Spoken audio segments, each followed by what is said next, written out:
Amit Shah target Bangla বঙ্গ সফরে শেষে strategy বৈঠক করলেন অমিত শাহ। অন্ডাল বিমানবন্দরে দলের নেতাদের সঙ্গে বৈঠক করেন তিনি।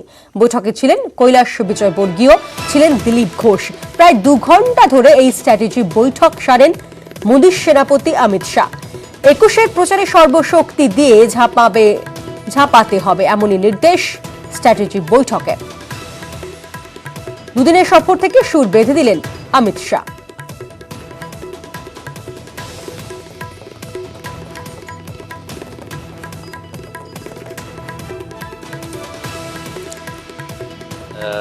कुल मिलाकर जो 2 दिन का दौरा हुआ अमित जी का, और उस दौरे के अंदर हमने जिस तरीके से बंगाल की जनता ने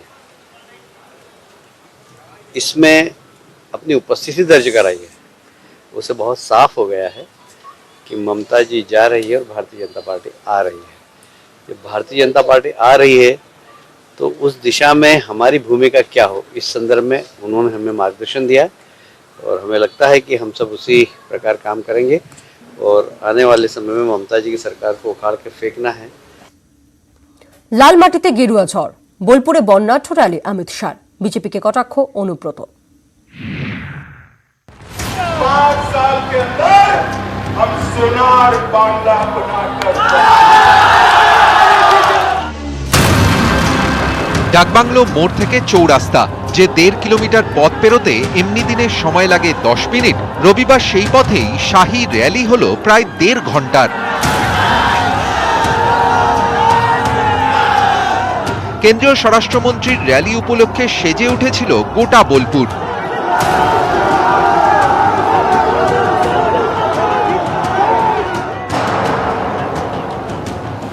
জায়গায় জায়গায় মোদি, শাহ, নাড্ডার বড় বড় প্ল্যাকার্ড, বিজেপির পতাকা। লালমাটির বোলপুর যেন অরেঞ্জ সিটি।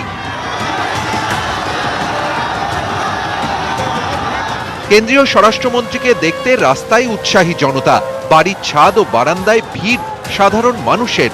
বোলপুর জুড়ে যেন উৎসবের পরিবেশ। মানুষের ভিড় দেখে আপ্লুত মোদীর সেনাপতি। रोड शो मैंने मेरे जीवन में नहीं देखा। অমিত শাহকে পাল্টা খোঁচা তৃণমূলের। ঝাড়খণ্ড থেকে বাস লোক আনা হয়েছে, আসানসোল থেকে লোক আনা হয়েছে, রানীগঞ্জ থেকে লোক আনা হয়েছে, পাঞ্জাবেশ্বর থেকে লোক আনা হয়েছে, বর্ধমান থেকে লোক আনা হয়েছে, কাটুয়া থেকে লোক আনা হয়েছে, মুর্শিদাবাদ থেকে 110 খানা গাড়ি এসেছে। জেলার লোক কই? 19-এর লোকসভা নির্বাচনে বীরভূমে একটিও আসন পায়নি বিজেপি। 21-এর ভোটে 200 আসনের লক্ষ্যে পৌঁছতে তাই বিজেপির টার্গেট এই জেলা। ময়দানে মোদীর সেনাপতি। कमल के निशान पर बटन दबाओगे ना, ममता सरकार उखाड़ फेंकोगे ना। নিউজ 18 বাংলা। রাজ্যের শাসক দলের অভিযোগ, বাঙালি সংস্কৃতিতে বিজেপি বহিরাগত। রবি ঠাকুরের শান্তিনিকেতনে ঘুরে বাঙালির প্রাণের দেবতাকেই ছুঁতে চাইলেন অমিত শাহ। দেশপ্রেম আর জাতীয়তাবাদের কথা তুলে অমিত বললেন, পথ দেখিয়েছেন বিশ্বকবি।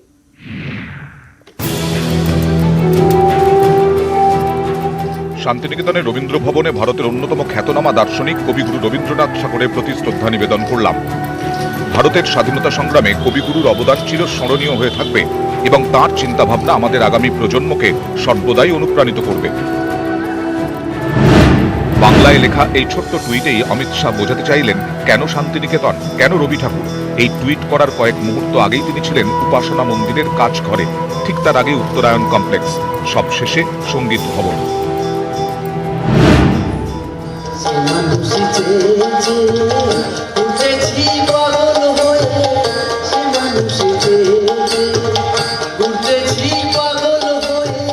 शिक्षा का उद्देश्य संकीर्णता की सभी बेड़ियों को तोड़ना हो सकता है और गुरुदेव के विचारों के आधार पर भारतीयता को, भारत के दर्शन को, ज्ञान को, साहित्य को, कला को एक वैश्विक स्वीकृति मिले, ये हम सब ये चाहेंगे।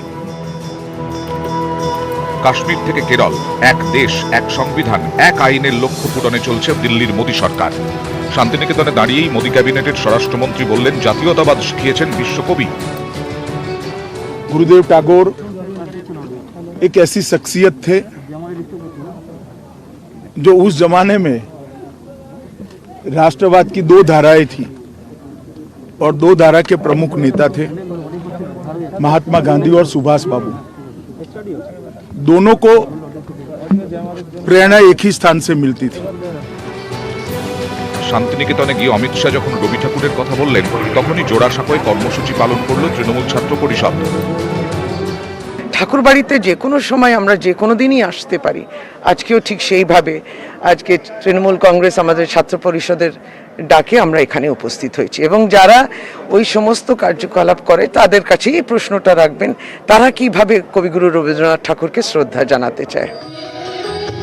জাতীয়তাবাদ, দেশপ্রেম বনাম বহিরাগত অভিযোগ, বিশ্বকবিকে নিয়ে এবার রাজনীতির দৈরথ, বাঙালির আবেগ নিয়ে ভোটারের মন জয়ের লড়াই।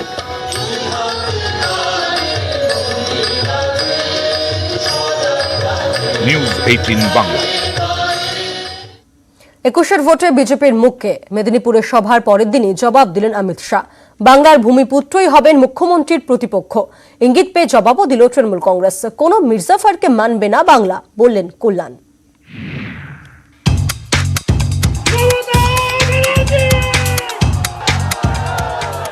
যুযুধান দুই পক্ষ। 21-এর লড়াইয়ে 1 ইঞ্চি জমি ছাড়ার প্রশ্ন নেই বুঝিয়ে দিচ্ছে দুই শিবির। একদিকে তৃণমূল কংগ্রেস, নেতৃত্বে মমতা বন্দ্যোপাধ্যায়, অন্যদিকে কে? दीदी ये तो शुरुआत है। ममता दीदी, आपको हराने के लिए किसी को दिल्ली से आने की जरूरत नहीं है। आपके सामने भी बंगाल का धरती पुत्र खड़ा रहेगा। 21-এর মহাযুদ্ধের আগে টিম তৈরি করছে সব পক্ষই। বাংলাতেও কি শুধু মোদি ম্যাজিকে ভরসা করে ভোট বৈতরণী পার করতে চাইছে বিজেপি, নাকি ভোটের কুরুক্ষেত্রে পদ্ম শিবিরে থাকবেন কোন অর্জুন? এসব জল্পনার মধ্যে বিজেপি নেতাদের বিরুদ্ধে বহিরাগত অভিযোগ তুলে সুর চড়াচ্ছে তৃণমূল। জবাব এলো, বিজেপিরও ক্যাপ্টেন তৈরি। ममता दीदी, आपको हराने के लिए किसी को दिल्ली से आने की जरूरत नहीं है। आपके सामने भी बंगाल का धरती पुत्र खड़ा रहेगा। आपके सामने ही भी बंगाल का ही आदमी लड़ेगा और आने वाला मुख्यमंत्री भी बंगाल की मिट्टी का ही मुख्यमंत्री हम बंगाल को देने जा रहे हैं। গত কয়েক মাসে শাহ হন বা নাড্ডা, বাংলার লড়াইয়ে মুখকে হবেন খোলসা করেনি কেউই। তবে মেদিনীপুরে মেগা জনসভার পরের দিনই অমিত শাহ কার্যত স্পষ্ট করে দিলেন এই লড়াইয়েতে মুখ আছে। পাল্টা তোপ ছুটে এলো ঘাসফুল শিবির থেকেও। যদি মনে করে মির্জাফর এসছে বলে মির্জাফর মুখ্যমন্ত্রী হবে, সে বাংলার মানুষ কিন্তু মেনে নেবে না। মেদিনীপুরের মাটিতে নতুন মির্জাফরের জন্ম হয়েছে। একটা লোক নেই যার ক্রেডিবিলিটি আছে মমতা বন্দ্যোপাধ্যায়ের উল্টো দিকে দাঁড়ায়। অমিত শাহ শুধু বলেছিলেন ভূমিপুত্র, তৃণমূল শিবির এগিয়ে গেল আরো কয়েক কদম। টান টান যুদ্ধ, প্রশাসন হোক বা রাজনীতি, তৃণমূল সরকারকে প্রতি ইঞ্চিতে বিঁধলেন অমিত শাহ। 3 खतरनाक ट्रेंड, एडमिनिस्ट्रेशन का संपूर्ण राजनीतिकरण कर दिया गया है, राजनीति का संपूर्ण अपराधीकरण कर दिया गया है और भ्रष्टाचार को इंस्टीट्यूशनलाइज कर दिया गया है। এত মিথ্যে কথা বলতে পারেন না, আপনার বাঁধিয়ে রাখার মতো কথায়। ও নিঃসন্দেহে মিথ্যা লগ্নে জন্ম হয়েছিল, তাহলে এত মিথ্যে কথা বলতে কেউ পারে জানতাম না। তৃণমূলের সব যদি খারাপই হয় তাহলে নিয়ে নিচ্ছ কেন? ও আমাদের কাছে থাকলে খারাপ, আর তোমার কাছে গেলে ধোয়ার তুলসী পাতা। মা মাটি মানুষ বনাম ভূমিপুত্র, লড়াইয়ের ময়দান তৈরি, অপেক্ষা শুধু বিজেপির ক্যাপ্টেনের নামটা জানা। নিউজ 18 বাংলা। আগে করোনার টিকা, তারপর সিএএ। রাজ্য সফরে স্পষ্ট করলেন কেন্দ্রীয় স্বরাষ্ট্রমন্ত্রী। আর শাস সফরের দিনই সিএএ কার্যকরের দাবিতে সোচ্চার হলেন বিজেপি সাংসদ শান্তনু ঠাকুর। তৃণমূল অবশ্য বলছে সিএএ রুখতে তারাই যথেষ্ট।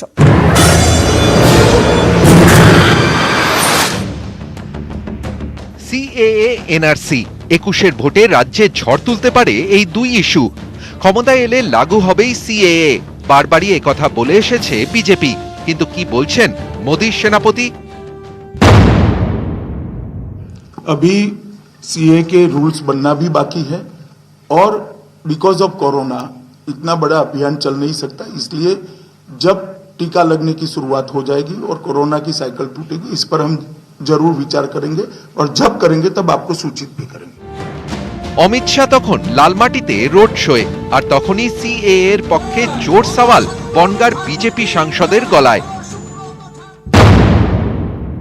আমার মুখ্য কথা হচ্ছে সিএ আমার দরকার, আমাদের মানুষের দরকার, সেটা নিয়ে আমাদের দাবি। বিভিন্ন রাজনৈতিক দল চাইছে না সিএ ইমপ্লিমেন্ট, কিন্তু আমাদের সমগ্র পশ্চিমবাংলায় কমপক্ষে 3 কোটি মানুষ, আমরা মধ্য সম্প্রদায় এবং উদ্বাস্তু মানুষ, তারা চাইছি যে সিএ ইমপ্লিমেন্ট হোক।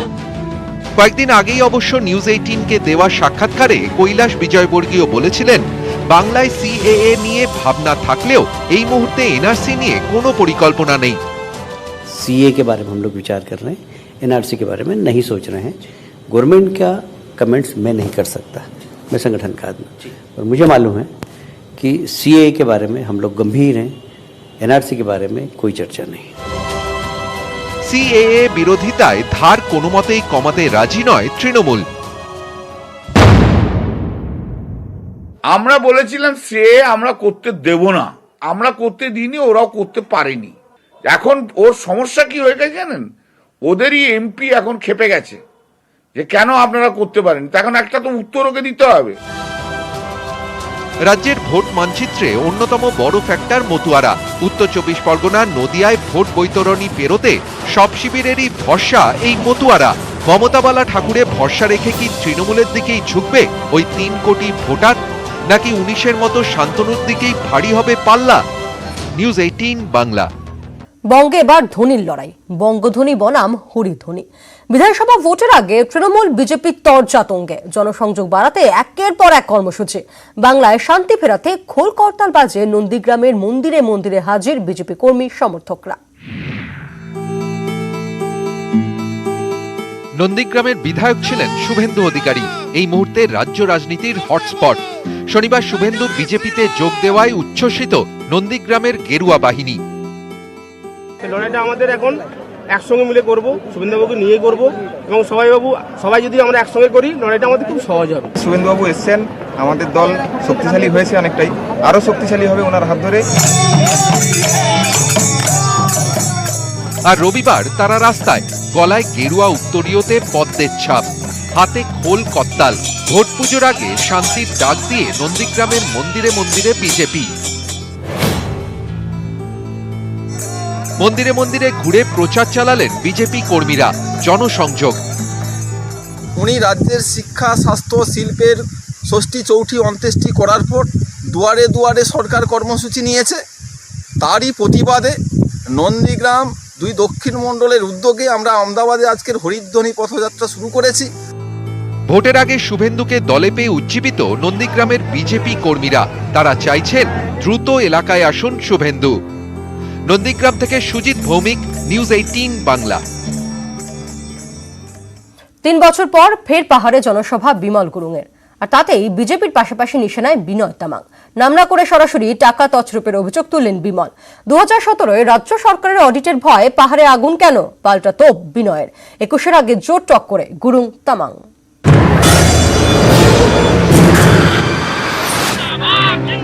ফের পাহাড়ে ফিরেছেন বিমল গুরুং। ডুয়ার্সের পর এবার সভা একেবারে দার্জিলিং এর প্রাণকেন্দ্র চকবাজারে, আর সেখান থেকে বিনয় তামাং অনিত থাপাদের দিকে তোপ দাগলেন গুরুং।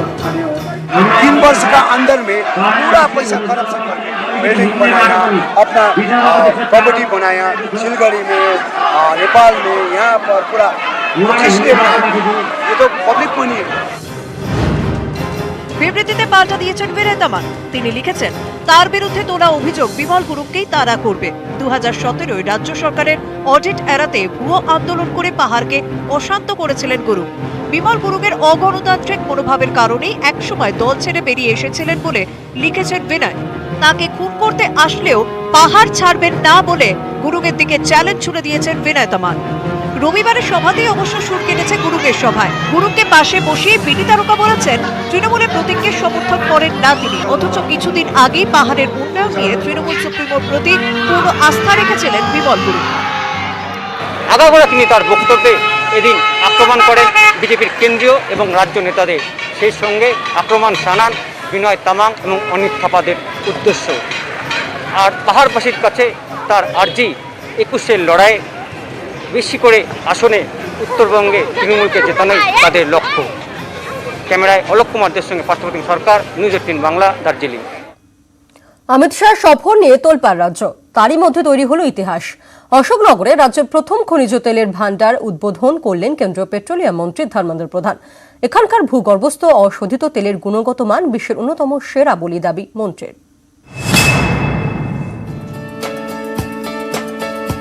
তৈরি হলো ইতিহাস। রাজ্যের প্রথম তৈল ভান্ডার জাতির উদ্দেশ্যে উৎসর্গ করলেন কেন্দ্রীয় পেট্রোলিয়াম মন্ত্রী ধর্মেন্দ্র প্রধান। উত্তর 24 পরগনার অশোকনগরের বইগাছি মৌজায় খনিজ তেলের উত্তোলন শুরু হলো। इसकी जो तेल की क्वालिटी, क्रूड ऑयल की क्वालिटी बहुत अच्छे क्वालिटी के है। आत्मनिर्भर भारत में आत्मनिर्भर तेल उत्पादन भी होती है, यहाँ गैस भी उपलब्ध है। পশ্চিমবঙ্গ এই প্রথম দেশের হাইড্রোকার্বন এলাকার মানচিত্রে স্থান পেল। দেশের 26টি হাইড্রোকার্বন বেসিনের মধ্যে 7টি থেকে গ্যাস ও তেল উৎপন্ন হচ্ছিল। অশোকনগরেরটি অষ্টম। বিপুল প্রত্যক্ষ ও পরোক্ষ কর্মসংস্থানের সুযোগ মিলবে।